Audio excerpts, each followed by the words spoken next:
Hello, everybody, and welcome to another episode of Simply Finance with Shane White. Today's a little bit of a different one. I've made it now through 10 episodes of the Founders series, and I thought it'd be kind of cool to just stop, reflect a little bit, and really just break down for all of you some of the major things that has stood out to me through, the first 10 rounds of my Founders series. As we're kind of at a point where we have some really dynamite guests coming up in the near future. I thought this would be kind of cool to change it up. So I'm just going to dive right in. As you guys, if you've listened, first and foremost, I hope you guys have enjoyed it. For me, it was kind of a left turn, I guess I would say, as far as I had done a lot of very investing heavy stock market focused podcast. As you know, that's kind of how I kicked off Simply Finance, and really what the major focus of a lot of the early episodes were. And then, to be honest with you, having my good friend Andrew on one of the first episodes, I'm looking back now, episode 20 of the podcast, back in early April. It was the first time I ever interviewed somebody. And, I guess in my professional career and in my life, I've been through interviews, whether it's for jobs, for school, for a variety of different things. I've been the one getting interviewed. And to kind of flip it around and have someone like that on the podcast and talk finance was not only enlightening and humbling, just to have a platform where people could come on and have a fun discussion around finance. But it also kind of, honestly, it kind of scratched an itch for me that I didn't know I had. And that was to have more people on this podcast, to essentially expand this into something that hopefully can be a lot more than just me talking about, the different parts of simplifying investing. Now, that is still a huge part of the platform. None of that's changing. But I felt like we could tie finance into lots of other things. And for me, if any of you know me personally, you know that my experience over the last 3 or so years of working for RX Bar, which is really at one time was a food startup, and just kind of fell in love with the process of starting companies. I myself have really only started, a couple really small ventures, nothing that's been, drastically successful, but I do have that itch personally. And working at RX has definitely been a wild experience in so many amazing ways. And I've learned an incredible amount. And then the spark on this podcast, after a few people on, having Andrew on, to be honest, having Corey Gregory on, who's an entrepreneur himself and someone who I've looked up to for a long time in the fitness space. That was an exciting episode for me. And I was like, wow, this could really be, a bigger platform to talk about not just investing in personal finance, which if you've listened to a lot of these episodes, one thing that's been very consistent is that a lot of people who are well known for one thing or for starting something, or, the other series that I'm still working on and partway through is the athlete series.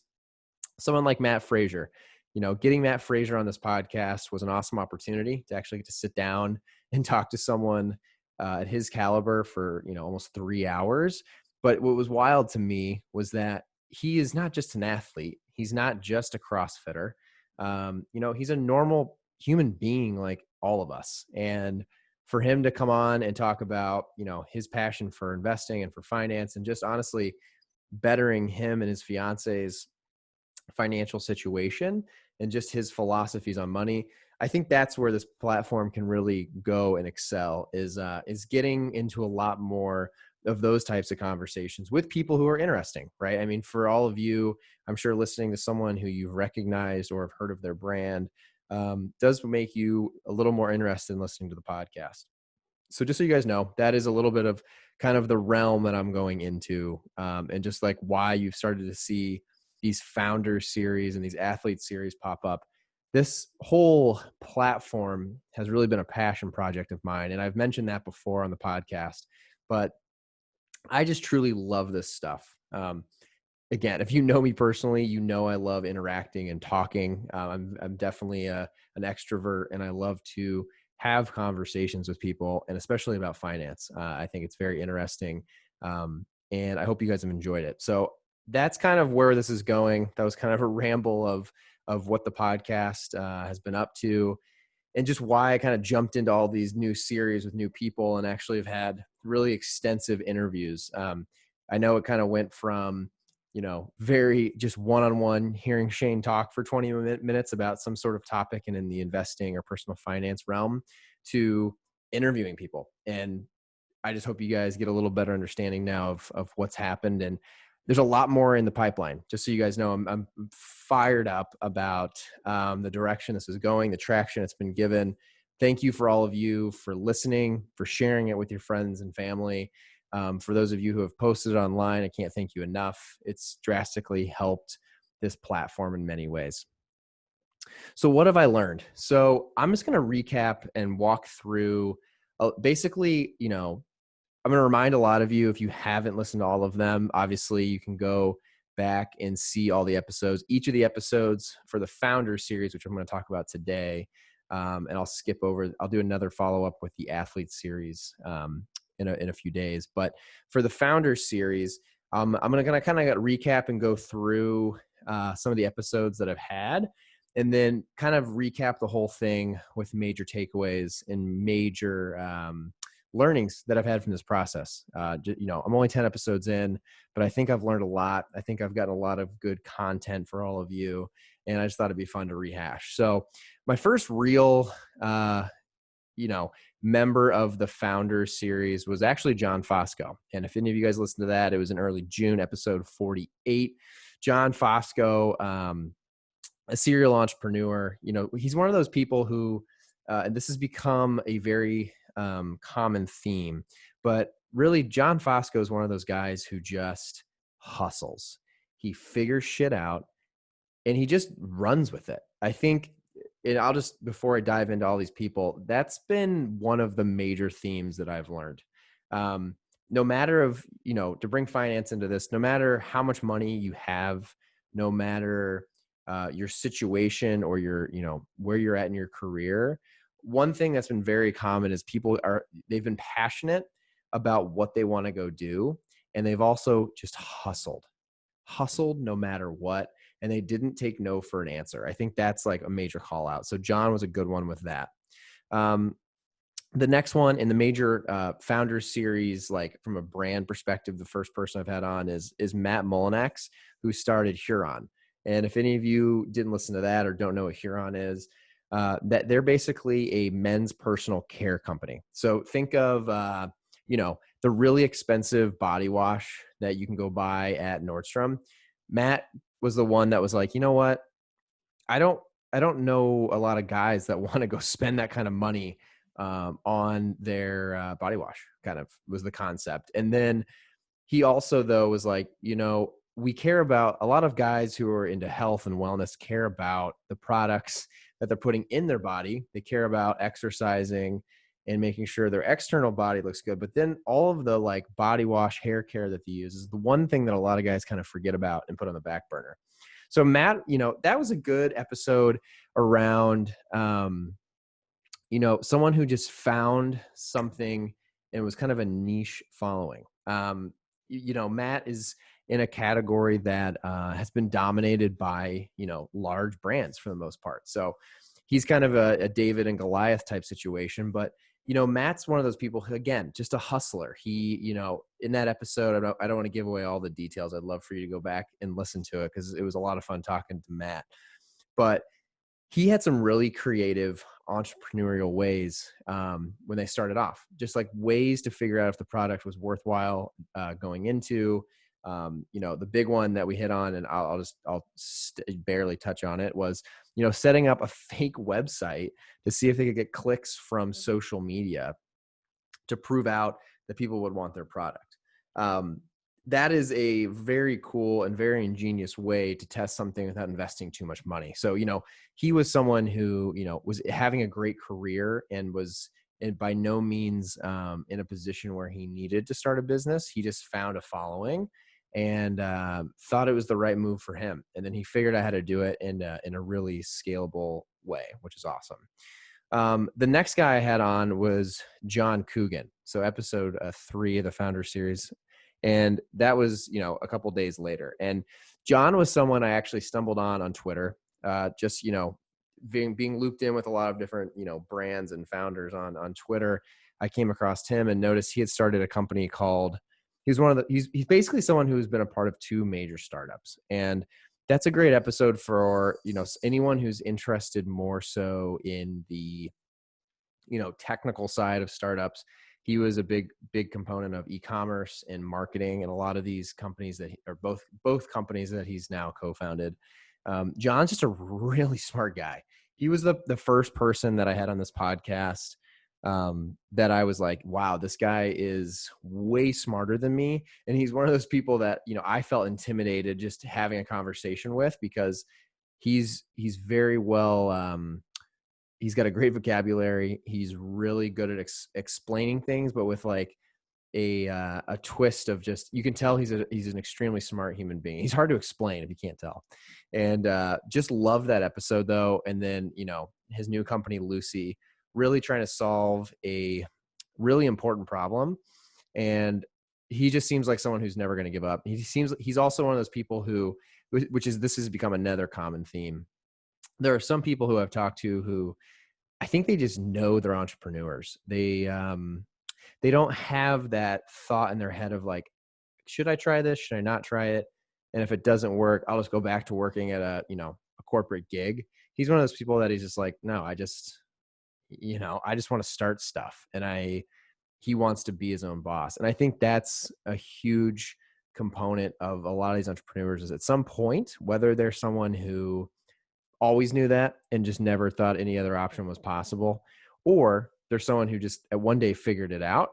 One thing that's common is it seems like once you get that taste of being an entrepreneur, there's a slight to minimal chance that you're going to want to go back to not being an entrepreneur. I think that's probably pretty common across the entrepreneurship landscape just in general, but on this podcast, that's definitely been the case as well. The next episode was the first time I did a couple, so a husband and wife who are co-founders together. I had Ian and Margaret Wishingrad, which they're starting a company who I'm extremely interested and bullish on. Okay, you've heard the word bullish on here before, obviously, with investing, but they basically started a company called 3 Wishes Cereal, which is a all natural, better for you cereal brand. So, in that episode, we really got into the meat and potatoes of, big cereal, and how that's a category in grocery stores that hasn't changed or evolved in a long time. And Ian and Margaret are really trying to take on those behemoths. And I think that episode really taught me that there are probably a lot more categories like that are worth disrupting.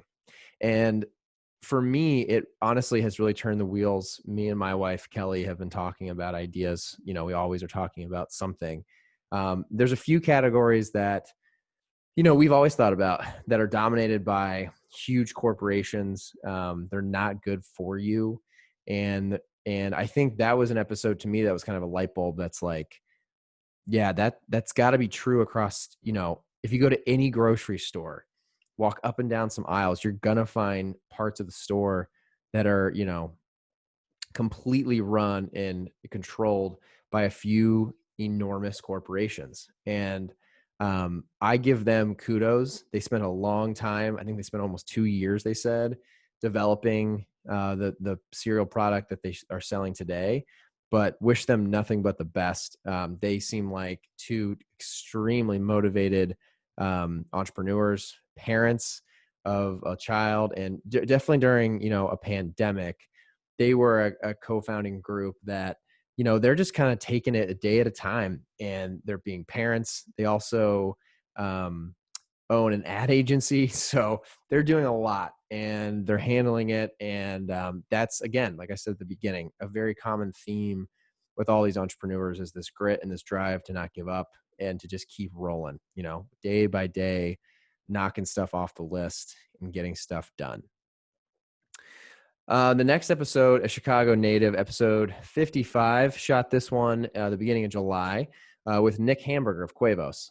He is, I believe, now that I'm looking back, probably the youngest, if not the second youngest entrepreneur and founder I've had on the podcast. I think he's the youngest.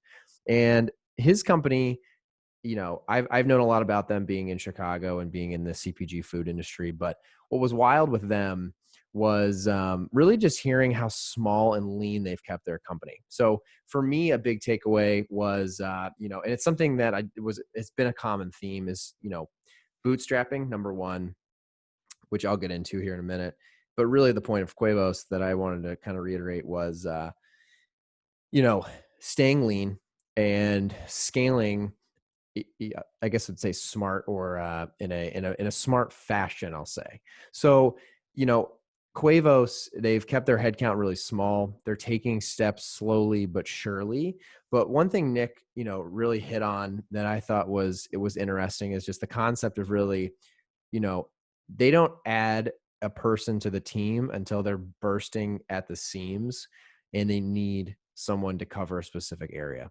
And I think that's something that, I guess in my CPG experience, I've seen done, not correctly, is over hiring and in hiring for growth.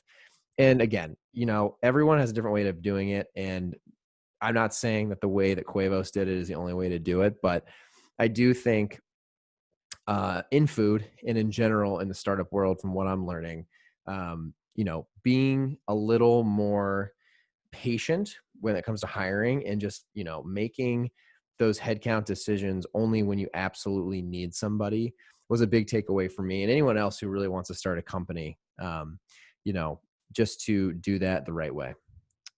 The next one was with Kent Yoshimura from NeuroGum. Love this episode. Kent, one of the nicest guys I've met so far while I've had the podcast. Have a fantastic product. He sent me some NeuroGum and NeuroMints. He sent a ton of them. So thank you, Kent. And I still have a ton. They're great. For him, the key there, I think, is passion. For listening and talking to him, he's someone who he's not just started companies. He's also a professional muralist and does murals all over the world. He's done some of the major murals in LA and in other parts of the world. And he's just someone who is just passionate about what he's doing and loves the team that he's built around him. And I see the success of Neuro in the direction they're heading. And I think part of it is they've had some really successful components of their scaling. So what that means, really, just to break that down, is, we hit on Shark Tank and we hit on the Joe Rogan Experience. So for them, in the first few years of being a company, they've been able to get on some of the largest platforms when it comes to sharing brands. That does not go against any of the hard work and the sales that they're seeing from just the pure work their team's doing, but they've just done a lot of smart things. I mean, to be honest, like he talked about getting on Shark Tank. Just getting on Shark Tank and having the chance to be on TV for people to hear about your brand is enormous. Then, I mean, he even mentions it on the podcast, but Joe Rogan just became a big fan of their product. I mean, there's something to be said about that too. Just, to have that become a sponsor of yours and have millions of people hear about it. I mean, the conversion on that. So the amount of people that are going to hear that, then go to your website and use his code and purchase is going to help the growth. They've done a lot of things right. They've really worked their asses off. Kent, one of the other major takeaways that I hit on was he seems like he's really just built an all-star team around him of people who care about the product as much as him. And I think that's a very common finding among entrepreneurs, just the ability to build these successful teams around you. There's no magic formula to that. I think some of that comes with a little bit of luck, right? To find the right people at the right time to join your company. But that was a huge one for Kent. And the next one was Ben. So Ben Witty from Recess. I'm a big fan of the CBD industry. Me and a buddy of mine actually went down the path of potentially starting something about a year ago. And this was one that I just love to hear his story.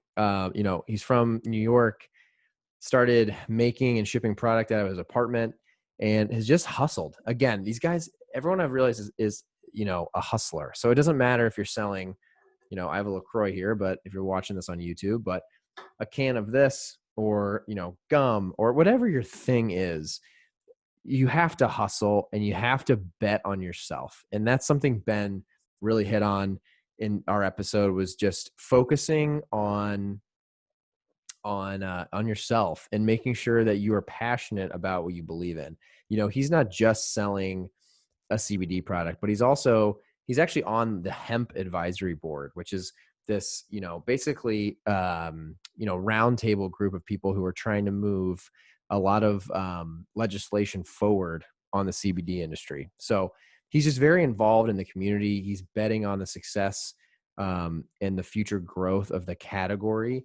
And, he's someone that just believes in his product. And I think you hear that and you see his angle that he goes to when he talks about Recess. They have a very unique way of talking to their consumer. And I think during COVID, they were one of those brands that hit it on the head and decided to really triple down on, how the way they come to their customer online.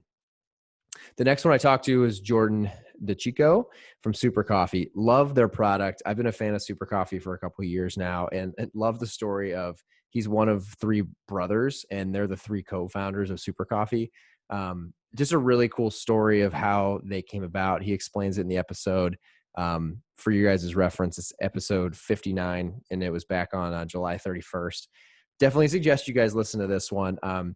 He's one where it was interesting to hear how, over the last year or so, I would say, at least on my LinkedIn and the things that I follow in the CPG industry, Super Coffee was one of those handful of brands that was just destroying it as far as, in-store demos. So if you go to like your grocery store and you see these huge mountains of Super Coffee cases, and then someone's standing there in a Super Coffee shirt and they're giving you a sample, that's a demo.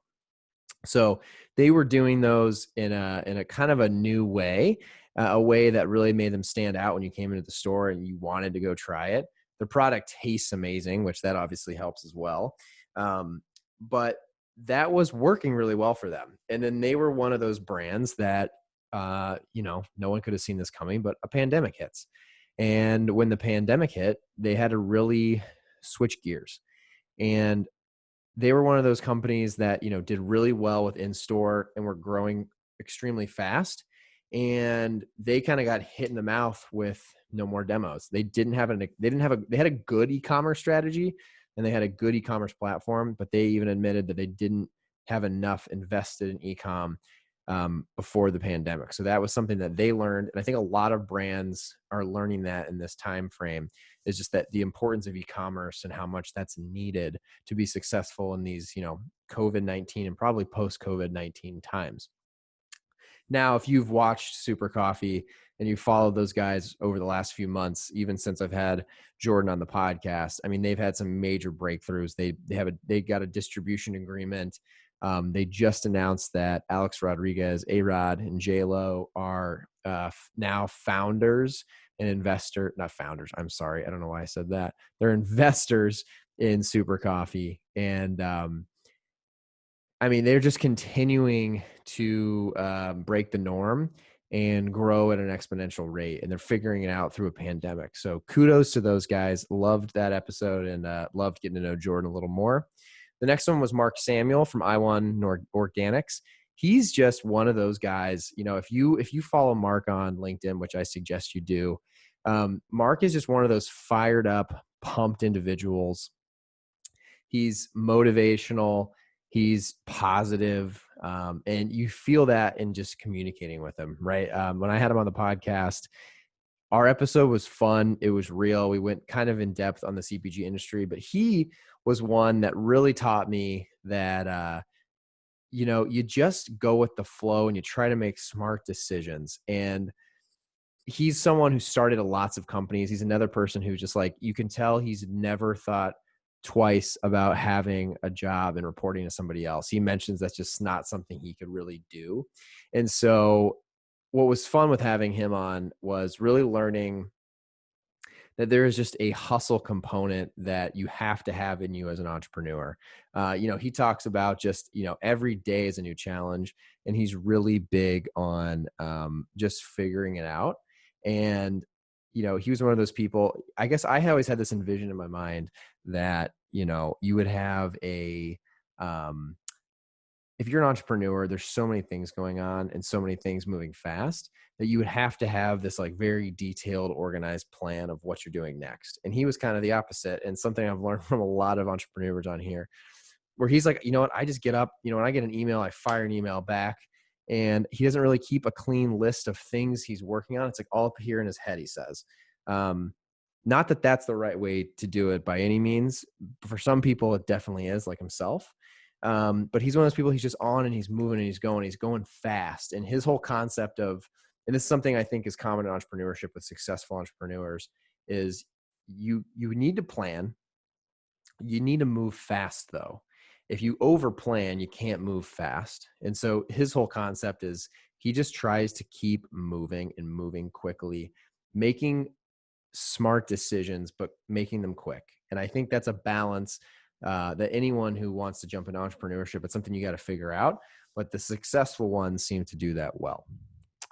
The next one I had was Hudson Gaines Ross. He's someone who I've gotten to know pretty well over the last couple of years, and loved having Hudson on the podcast. Him and his co-founder Gabe they've already started this company called Plant People, and they are really trying to take what I would say what the remedies that have used pharmaceutical drugs. They're trying to show people that you can do the same or find the same benefits by using just plants.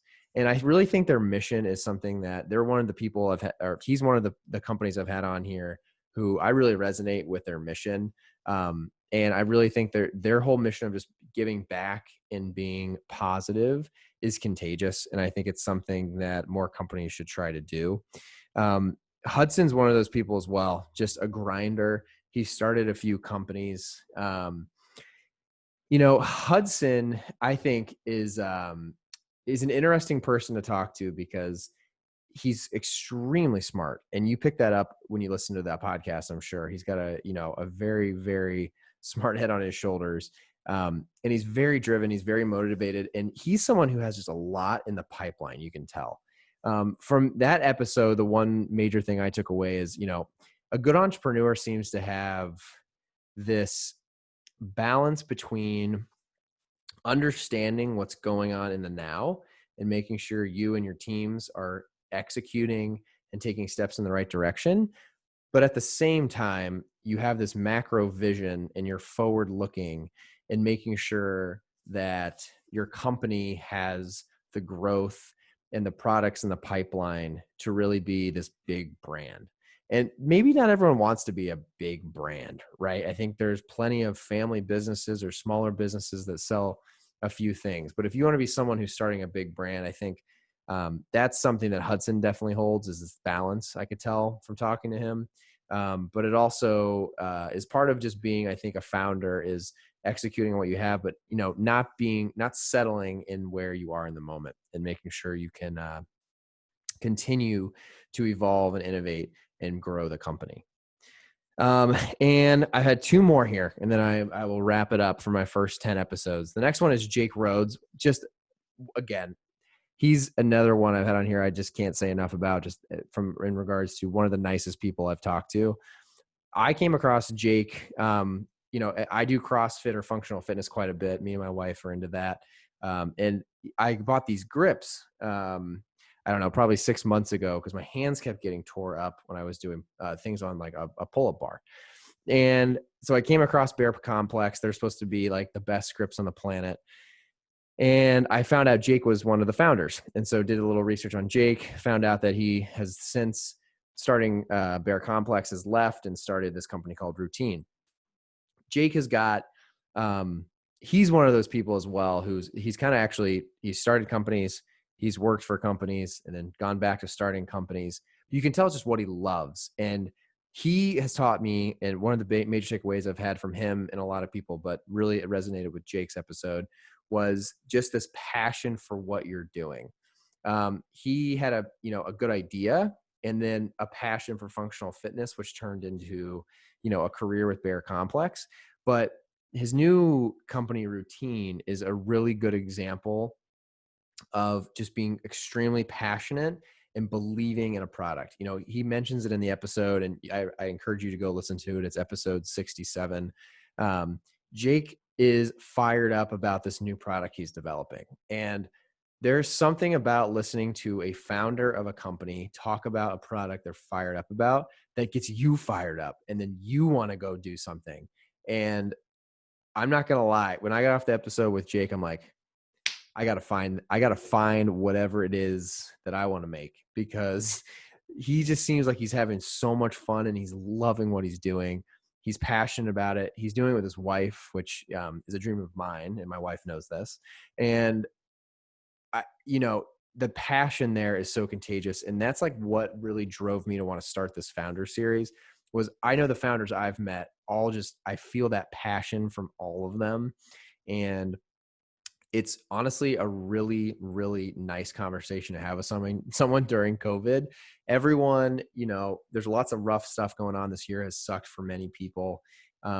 People are stressed, whether it's in personal life or at work, but there's something about talking to a founder and just hearing the passion and the excitement in their voice. It gets you fired up and gets you like realizing like, we're going to get through this shit, and we need to be building products and services that people need and love. And that's something I definitely got from Jake. And the last one I just had to round out the first 10 episodes of the Founders series was Spencer Altschul of Wet Beverages. This guy, honestly, he's a young entrepreneur. He's hustling. He's figuring it out. He's got a great concept. He sent me some product. And honestly, Wet Beverages, if you haven't heard of it, they're a young startup. Great product. Like I love the drink. It's got lots of great product in it, and it's got lots of great components to the chemical makeup of it and all that fun stuff. So love to get to know Spencer a little more. It was fun talking to him because he's a little bit earlier on. Out of all the companies I've talked to, he's probably the earliest in the life cycle of his company of anyone so far that's been on the podcast. And for him, he's like in the beginning part of growing pains. I mean, he's working on, a website and getting his initial distribution and, locking down some of his first big accounts. That stuff is, I think, why a lot of people gravitate towards entrepreneurship is some of the things he's going through right now, which is the tough stuff, the nitty gritty. But it seems like something that you never forget as an entrepreneur. I mean, I know for myself at RX Bar, the people that were there early on during those days at RX Bar, it's fun to sit and talk to some of them about their stories of starting it. And just honestly, the tough times now are the best stories, and the parts that you probably miss as your company becomes really large is some of those more intimate, smaller times when you're struggling with just some of the simpler things as a small company where you have to handle everything. So I hope that was a good overview. Obviously, there's a lot there. I just talked for half an hour about, everything I've learned from, and that's not everything by any stretch of the imagination, but the highlights from each of the 10 episodes of the Founder series that we've had so far. Really, if I had to, summarize all this into one major takeaway, being an entrepreneur, or at least the entrepreneurs that I've talked to, there's a form of grit. They believe and they're passionate about what it is they're making or whatever it is they're providing as a service.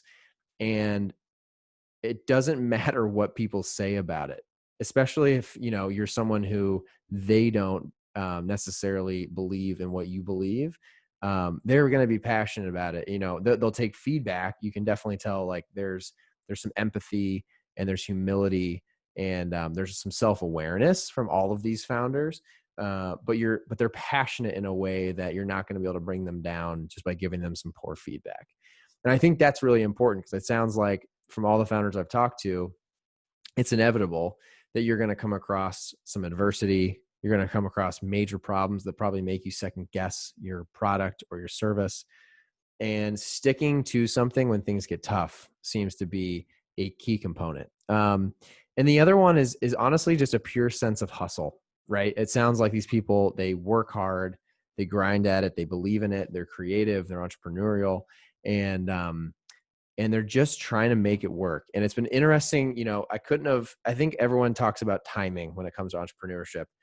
I have to admit, I feel like I kind of got lucky when it comes to timing with this podcast a little bit. I think having these conversations with all these founders in 2020, I'm really excited to look back on these conversations, 3, 5, maybe even 10 years from now, and see where all of them are and see how big their businesses are. I honestly believe a lot of these people I've talked to, they're going to turn these businesses into major companies, and potentially a lot of them have exits to large companies. And I'm excited to see that. It's going to be an exciting few years. And I think, I am lucky enough to get to chat with a lot of them and get to know them a little better during potentially one of the toughest years they'll face as a business during the coronavirus pandemic. So I thank all of them, all of you guys, for coming on the podcast so far. Honestly, I'm just getting started. This is going to be an exciting component to the SimpliFinance platform and the podcast. I cannot wait for some of the upcoming guests, and I hope you guys all listen. And as always, if you guys love today's episode, share it out, tell your friends and family, and post about it. I tell you what, this podcast has been growing every week, and it would not be happening without the support of all of you and each of you sharing it and helping it grow. So thank you so much for all of that. Hope this was interesting. I will come back in a couple days and I'll do the same thing for my athlete series. We're not quite as far in that, but we actually have already had 5 episodes of the athlete series. So have had some high caliber people on. If you haven't listened to any of those, I would highly suggest going in and listening to a few. I mean, I've talked to obviously the king of CrossFit, Matt Frazier. I've had a PGA Tour golfer on, an NHRA Top Fuel driver on, professional paintballer on. I mean, we've had all sorts of folks on the gamut, and we've talked about finance, building a career, all sorts of topics. So would appreciate the support, and I think you guys would love those episodes. So thanks again for listening, everybody. I really appreciate all your support. This has been so much fun. And like I said, we're just getting started. All right, everybody. Hope you have a great day. I'll talk to you soon.